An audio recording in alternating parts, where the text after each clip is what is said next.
మీ business ఏదైనా మీ ఊర్లో promotion చేయాలంటే అది సుమన్ టీవీతోనే సాధ్యం. ఇప్పుడే సంప్రదించండి. నమస్తే, వెల్కమ్ టు సుమన్ టీవీ.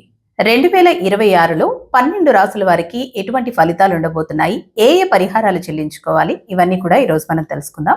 మనతో పాటు హిందూ ధార్మిక పీఠం వ్యవస్థాపకులు విజయ్ కుమార్ శర్మ గారు ఉన్నారు. గురుగారు నమస్తే అండి. కర్కాటక రాశికి ఏ విధంగా ఉండబోతుంది తెలుసుకుందాం. గురువు గారు, 2026 సంవత్సరం కర్కాటక రాశి వారికి ఏ విధంగా ఉండబోతుంది? ఇక చాలా గొప్ప విశేషమైనటువంటి ఫలితాలు ఇచ్చేటటువంటి కర్కాటక రాశి గురించి మనం మాట్లాడుకోవాలి.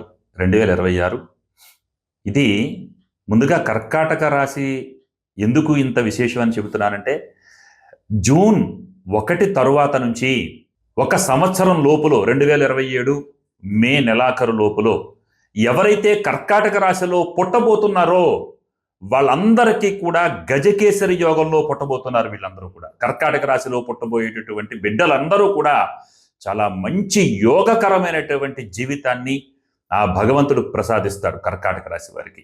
ఇది ముందుగా గుర్తుపెట్టుకోండి. ఇక అందరికీ ఇక సామాన్యంగా కర్కాటక రాశిలో ఉన్నటువంటి వారికి అందరికీ కూడా విశేషమైనటువంటి యోగం అనే చెప్పాలి. అది జూన్ 1 తర్వాత.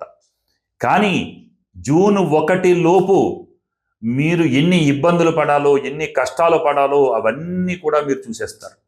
జూన్ 1 తరువాత మళ్ళీ దానికి ఆపోజిట్గా మీరు ఎంతైతే కష్టం పడ్డారో అంతకు అంత ప్రతిఫలితం అనేది మీకు మీ ముంగిటకు వచ్చి వాళ్తుంది. ఇందులో ఎటువంటి సందేహము లేదు.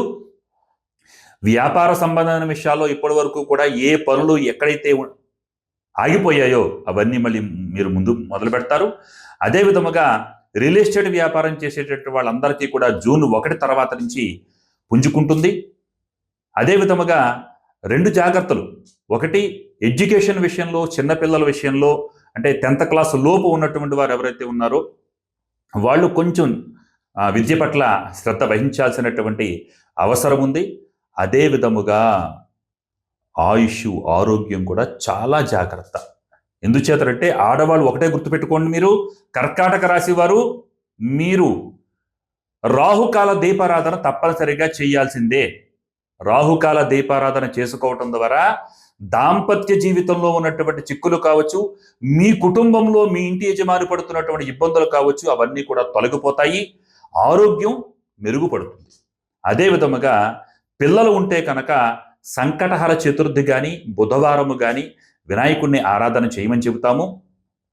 ఇక మిగతా విషయాల్లో అన్ని రకాలుగాను చాలా యోగకరంగా గురుడు స్వక్షేత్రంలో కర్కాటకంలో ఉంటారు కాబట్టి అన్ని పనులు కూడా దిగ్విజయంగా ముందుకు సాగుతాయి.